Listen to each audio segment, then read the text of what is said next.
mooy waxtaanu Khalifa Sall ak Macky Sall musta dakk mais lu ñàkk ci dama xaaral ma wax rek su góor gi avant prison biir prison ginnaaw prison ñoom ñaar mosuñoo dakk di wax par personne interposée dégg nga wax bi Ousmane Tanor Dieng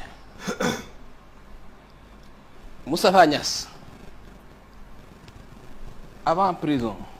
ba ci biir prison bi mosuñu dakk di wax diggante Khalifa Sall ak Macky Sall dégg nga wax bi yaa xam mbay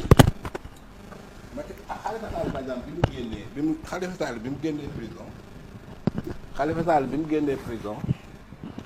jour le même jour 21h ba 3h du matin yaa xam mbay la nekkaloon biir appartement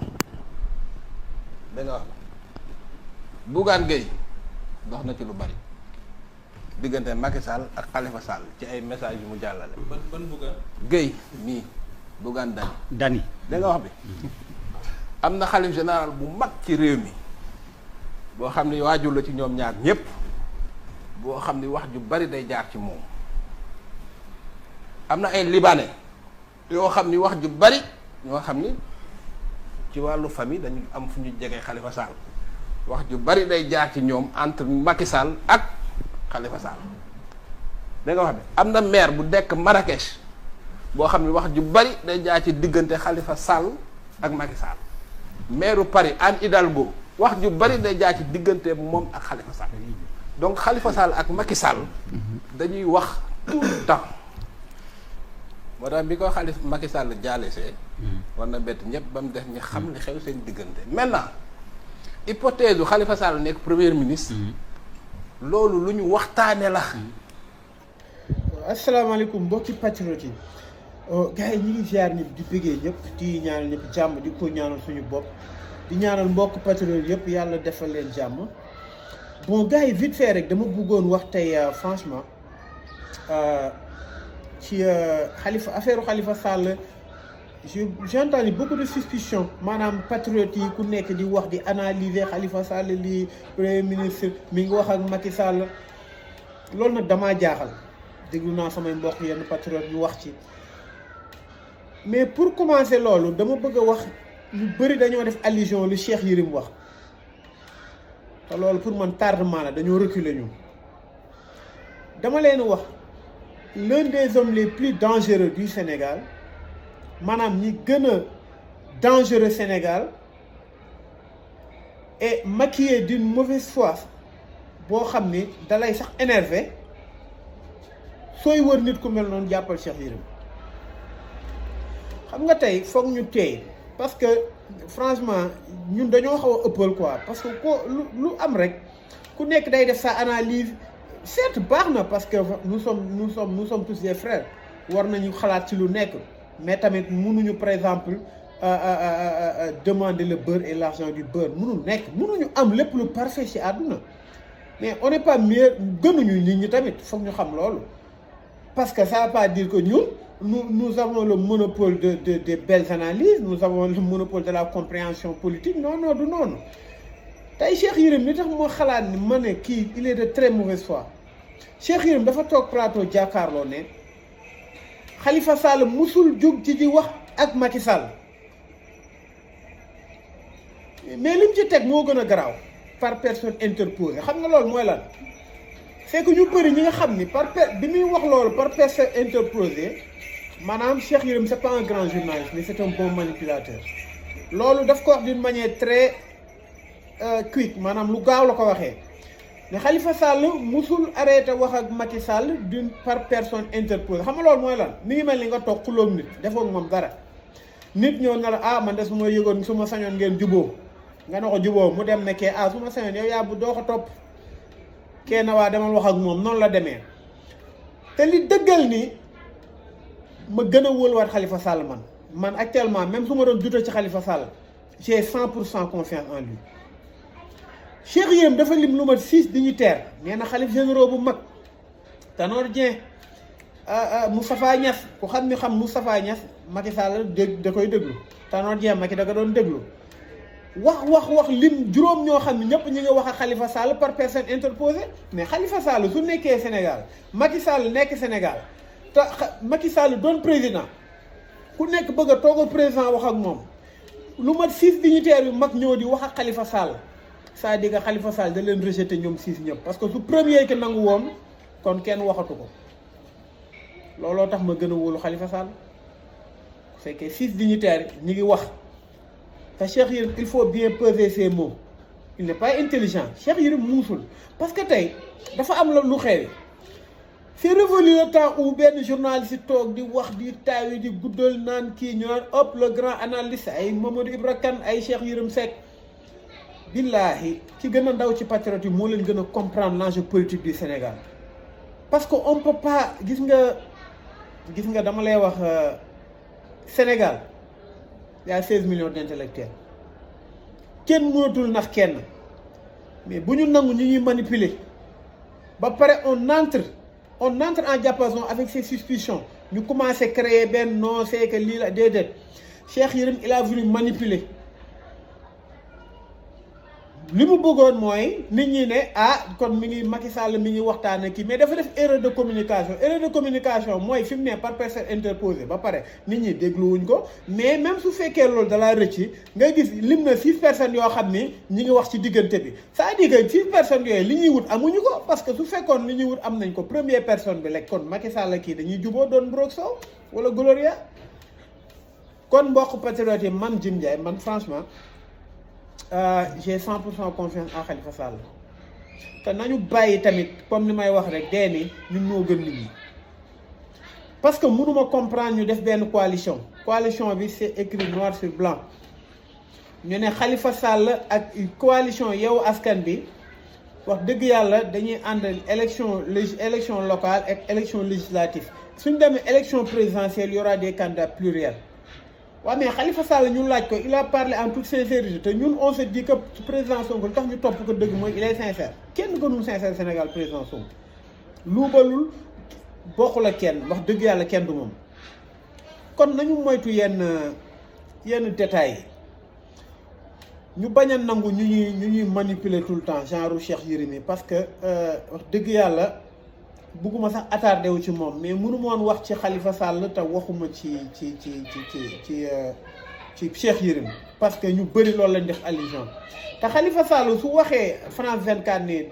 y aura des candidats pluriels bon pour man noonu na ko bañ a wax ñu continuer suñu kii mais comme dañ ko poser question nit la mun a doon mu répondre d'une manière spontanée kon nañ leen bàyyi yenn analyse yi nga xam ni franchement bon mun na nekk sax mais au moins il faut savoir raison garder ñu xam ne dañoo nekk coalition te Khalifa Sall c'est un gros bonnet c'est un gros koo xam ni du nit ku ndaw wax dëgg yàlla léegi nag lenn moo am nit ñi ngi naan non mairie Dakar bi su ko baar fi jëlee ëllëg Khalifa Sall affaire yooyu mais c'est le risque à prendre li am solo mooy Macky Sall du ko jël na ko Barth jël te man li ma gëm xam nga li ma gëm mooy lan Barthélémy Dias c'est quelqu'un de très intègre man li may wax tout le temps laay waxaat su ma limee président Sonko dama ciy teg Barthélémy Dias tey Barthélémy Dias suñu demoon ba élection présidentielle mu xool mi ngi woon biir Yewwi Askan bi ak li ko Pastef ji ñëpp ñu toog temm ne Barthélémy Dias day dem maire Dakar da koy doon par force parce que les sondages yëpp dañ ne Barthélémy Dias moo gañ te suñu sàccee élection yi ñu pare teg suñu bakkan ngir récupérer li nga xam ne démocratiquement lañ ko gañe kon Barthélémy Dias du nit koo xam ne du góor du ku ko rey Barthélémy Dias en dessus tout waxuma sax ay nit ku mu doon mais wax dëgg yàlla yaru catholique la am te waxuma jullit yi du ñu ay góor ñëpp ay góor lañ mais yaru catholique moom ku nekk xam ni du ñu ay workat suñu demee ba élection présidentielle Yewwi Askan bi ñu def sondage ñu def pré-investiture ñu xam ne président Sonko moo jiitu man leer na ma ne Khalifa Sall il va être candidat day génn doon candidat mais xam naa ni Barthélémy Dias kon boobaa mu jàppale Sonko man loolu laa gën yàlla nag moo xam mun nañ dem ba ci biir leneen am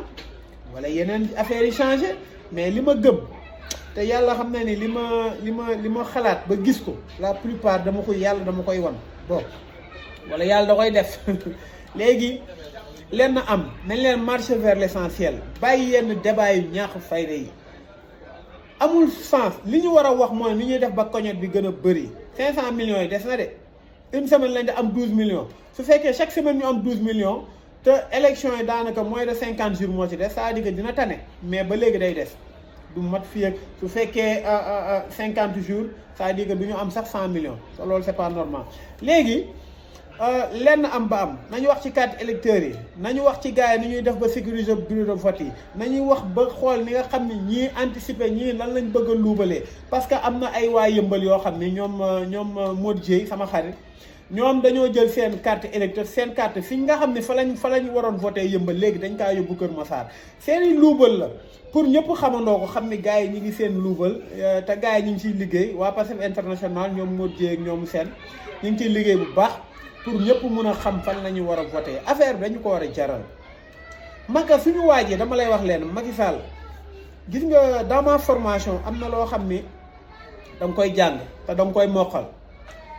maanaam nga déchiffrer l'expression du visage maanaam nga xool nit kanamam nga xam dëgg-dëgg li ci nekk su fekkee moniteur nga wala garde rapproché da nga koy xam da nga war a xool dans le temps nga xool l'expression des visages parce que on a devant nous un Macky Sall wax dëgg yàlla qui cache difficilement sa colère wala sa fatigue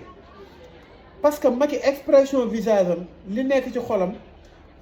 son visage le cache difficilement maanaam li nekk ci xolu Macky Sall dëgg kanamam mënatu ko nëbb Macky Sall on a vu un Macky Sall très très fatigué on a vu dañoo gis benn Macky Sall boo xam dafa sonn trop dañoo gis Macky Sall boo xam ni il a un visage déçu maanaam dafa mel dafa am lu ko bett ci ay calculam dañoo gis benn Macky Sall boo xam ni tout le temps dafa nekk en colère parce que dafa am loo xam ni l'expression du visage da koy wane gis nga nit su fekkee tout le temps dafay mer ça da nga koy gis son visage déforme maanaam kanam gi day dem ba déformé da ngay gis li ci suuf mooy xaw a ñëw ci kanam dama leen di jox benn exemple pitbull bokk na xaj yi nga xam ni ñoo gën a sale caractère boobu mu am tout le temps il est sur la défensive wala ba fa nekk sur l'offensive moo tax pitbull dafa dem ba gémmiñ nga xaw ci suuf nii xaw a dem ba ñuy ci suuf dafa dem loolu expression visage boo xam ni dafay mer tout le temps moo koy kii te j'ai lu ça dama ko xaw a lire kon ça dit que gars yi on marche vers l'essentiel yow askan bi ça doit être solide dafa war a suudewu dafa war a dëgër këng buñ fi nekk di nekk ay suspicion di nekk ay di wax ay bon lii affaire yooyu tam wax dëgg yàlla leeruñu man li ma gëm mooy tey laa gën a wóoru Khalifa Sall parce que fekkee juróom-benn nit dem nañ wala juróom-ñaari nit ñëpp ay dignitaires mag di wax ak moom par personne interposée le Cheikh Yérim wax il est de très mauvaise foi nag par personne interposée maanaam mooy du moom moo wax ak Macky Sall directement mais ñeneen ñoo ñëw di wax kon ça veut dire que ñooñu li ñu bëgg amuñu ko kon nañ leen gën a jàpp Khalifa Sall te gën ko jàppale te gën ko jàppale ni président Ousmane Sonko man actuellement li ma jàpp mooy président Ousmane Sonko képp ku nekk yow askan dama la jàppee comme président Ousmane Sonko ndax mais nag kenn du président Ousmane Sonko parce que man dama jàpp ni opposition bi yëpp suñu dajaloo woon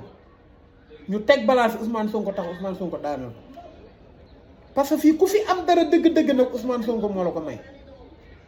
Khalifa Sall su demee bay xeex liberté pour kii Ousmane Sonko ko may fit parce que Macky Sall su Ousmane Sonko bàyyeekoon ba mu tëj ko Ousmane Sonko kenn waxuma Ousmane Sonko de mais kenn dootul yëngu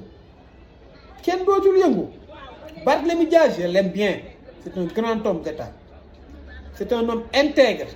mais sans Ousmane Sonko man dama jàpp ne yow askan bi yow quartier lay doon yeewi quartier kon gars yi ñu ngi jaar ñëpp di déggee ñëpp di ñaanal ñëpp jàmm di ñaanal président Ousmane Sonko yàlla gën ko fi bàyyiwaat di ñaanal mbokk patriote yàlla jox leen xolu muñ te ñu gën a am retenu te ñu bañ a di entrer dans les détails yoo xam ne dañuy diviser parce que ñii loolu lañ ci bëgg Cheikh Yérim Seck c'est un mercenaire Cheikh Yérim Seck wax dëgg yàlla du def dara pour dara am na une mission boo xam ni c'est précis du nit koo xam ne nag dañ koy boole bu leen yaakaar ni gouvernement bi da kaa boole ci yëpp de moom mooy bëgg a dem bokk ci lépp il va proposer ses services man loolu laa gëm parce que Cheikh Yérim bi ko Akhenaton ñëwee ne ko lii laa lee da ngaa kii daf ko metti ba mu gën di wax kon sos yi muy sosal nit ñi di sosal ay Khalifa Sall naan leen lii ku nekk mu wax la ñi nga wax Idrissa Seck lii ak yii yëpp yooyu noonu daf ko war a bàyyi parce que bi ko Akhenaton waxee loolu daf ko metti lool man personnellement man daf ma metti woon parce que bugguma kuy sosal nit wax dëgg yàlla bugguma kuy sosal nit mu même nga doon Cheikh Yérim Seck parce que nit ku nekk am nga droit par exemple nga dund sa dund sans nit ki di lay fomanteel yoo xam ne da lay yàqal lu bëri mais nag na bàyyi di soxal nit ñi gars yi ñu ngi ziar ñëpp di bëggee ñëpp di ñaanal ñëpp jàmm di ñaanal ñëpp bon dimanche bon fin de semaine merci beaucoup